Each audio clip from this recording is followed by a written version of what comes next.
are you good at it, but do you love it? Because that will come into play later on. The first story I ever wrote, which was in that class, was set in Nigeria. I didn't think about why or what I was doing. I just looked within myself and pulled out the strangest incident I'd ever had.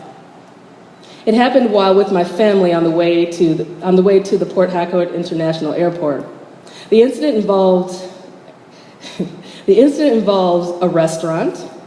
It involved a tiny old woman with a cleaver, a huge table covered with fly-infested meat, 6 vultures, and a group of bulldog puppies and ducklings. This was a true story.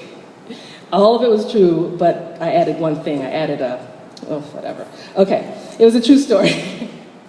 From that point, almost all of my stories were rooted in Nigeria. And from that point also, almost all of my stories had something mystical or magical about them. It just naturally came to me that way. My first published novel was Zara the Windseeker. It was published by Houghton Mifflin, one of the world's biggest publishers, but when it was released, no one knew what to do with it.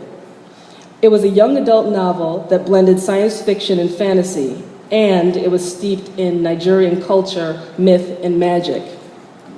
It was set in a diverse world of Nigerian-looking people with various Nigerian names like Olutunde, Chukwu, and Chindo. The people ate things like egusi soup, jollof rice, mui mui, and pounded yam. And there were 4 tribes, and each had their own culture, and each thought it was superior to the other. But the people here also created and used incredible biotechnology like CPU seeds that grew into computers, cars powered by electricity-producing plants, and inocula flies that were used at hospitals to inject medication into patients. And the main character was a girl who realized she could fly. Zara the Windseeker perplexed, confused, and sometimes intrigued American audiences with its weird names and weird food and weird people. But it was Nigeria that first recognized what I was doing. In 2008, Zara the Windseeker won the Wole Soyinka Prize for Literature. I flew to Nigeria for the ceremony, assuming that I had lost. and I was just happy to get a free trip there where I could see my relatives. So when the prize was announced and I realized that I won, it was the shock of my life, because I did not see that coming.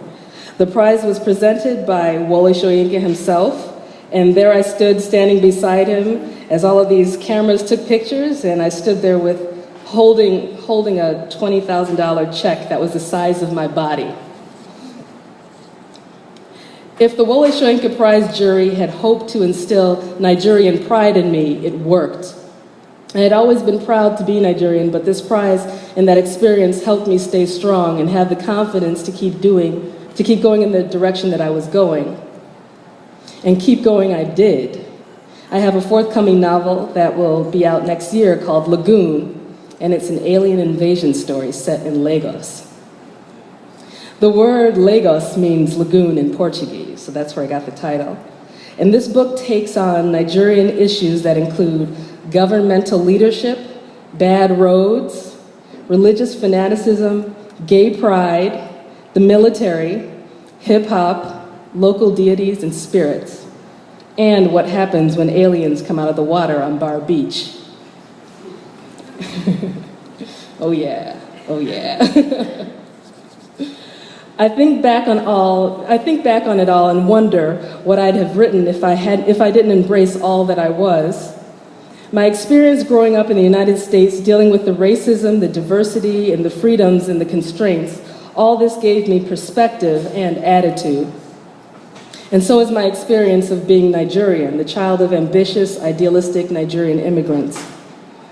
I was born in the United States, yet the most wonderful things in my life have happened in Nigeria, and the worst things in my life have happened in Nigeria. I have a Nigerian and an American passport. My American-born 10-year-old daughter's first, middle, and last names are all Nigerian. Her father is also Nigerian. She's been to Nigeria twice already. And all of these things make for wonderful stories that I'm very proud of. Thank you.